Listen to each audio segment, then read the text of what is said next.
This is the first time we've had an art department for a game, and it's, for me, if you're trying to do LARP on a large scale, I would argue that once you've got an art department, you'd never go back. It's like films have art departments. They have a department of people whose job it is to turn the producer and the director's vision and the writer's vision of the film into an actual reality. I think for me, the point of having an art department is to be able to create this visually stunning scene on the field when people go on and play the game. It's about creating this wonderful environment for them, and that's not something to frighten people or to say it's elitist or they've got to have fantastic kit.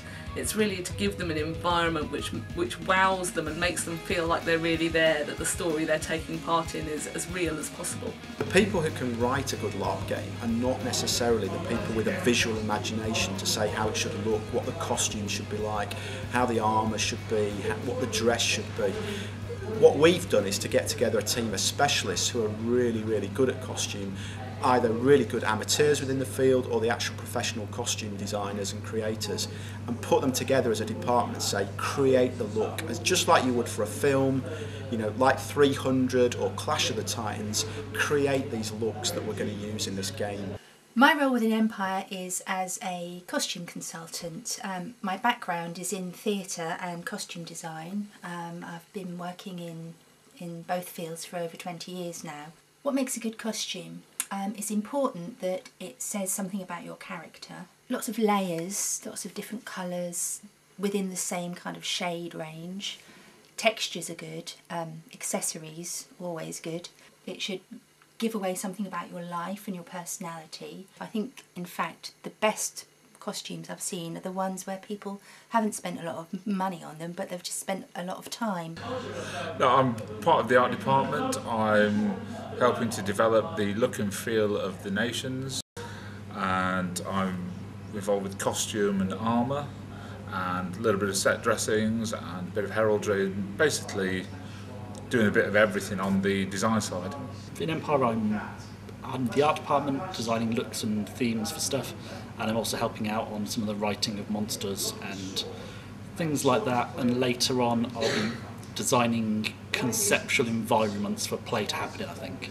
We can have our monster we want them to trust, our Eternal, who's essentially trying to trick them, in the middle, being very trustworthy and honest. Okay, my role on the project appears to be to work on some of the costume design and defining the way the different races are going to look, and to work on developing the Hall of Worlds, which is a sort of magical gateway to other realms for wizards to use. The writing briefs were quite grounded in reality, so we began collecting images and artwork that reflected the mood. Rather than something cartoony like World of Warcraft, Empire will be gritty and realistic, more like Lord of the Rings and Game of Thrones.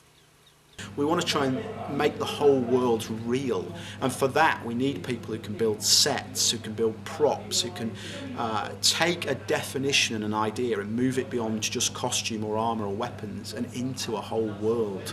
So we're really looking at the art team really trying to build that encompasses all those skills. The art department process for Empire is pretty much the same as for when I work on a film or for a TV programme. We get all the creatives together at the start of the process. We kind of compare notes, kind of work out what we do and don't like. We read all the plot documents, and kind of from that we kind of distill that into the essential kind of locations and set dressing that we must have for the event, and then we kind of work out what we can afford, the best ways to go about doing it, and then we kind of break that down into and give out a load of different jobs for different people to do. We've done concept drawings which PD have approved, and so now we're kind of gone into the stage where we're turning those into technical drawings, technical designs, so we can then start building them for real, as real full-size sets. The set team have got an even more important goal. Their job is to build the actual sets. So we want a Senate building, we want an amazing tavern, we want these different structures, and we won't be able to produce them all for the first event. So today there's been an element of brainstorming about what these structures should look like, and there's been an element of management, which ones we do for the first event, when we start work on them, and so forth. We've got those metal frames, our existing seats, we've now got a bigger box section on the corners of those. Yep. At this point, my understanding of what I'm going to be involved with we'll be coming up with construction ideas and putting together initially the Senate by the looks of things. Once some designs are finalised with the Senate, we'll come up with ideas of how to put that together, how to form a large safe structure to create that on a field, and then actually start building some of those elements. The biggest problem for PD projects is always that we're ludicrously overambitious. So it's all about the hurdles that we'll have to get over. One is we've got an enormous amount of work to do. We've got a year to go before the game. That seems like a huge amount of time. But creating an entire world is going to take a huge amount of time. We want to try and create the whole world and detail it. So that just literally physically getting through all the work in time is a big challenge. My team's next job is to look at our nation briefs with more of a game design hat on and start deepening individual elements to make them campaign resources. These are the game pieces for much of the social and political play in Empire. So alongside our big, monstrous set-piece battles, there will be elements of gameplay where players are competing as much as their characters are competing, with the intent that we make big stories. At the moment, we're a lot further along with the process than I thought we would be. We've largely defined our game world in its in-character incarnation at any rate. We've done most of the preliminary writing that we need to do to create the kind of nations and environments the players will be playing in. We've signed off on about half of our initial nations, and within the next couple of weeks we're planning to have signed off on the rest of them, at which point we'll largely have a campaign written out in its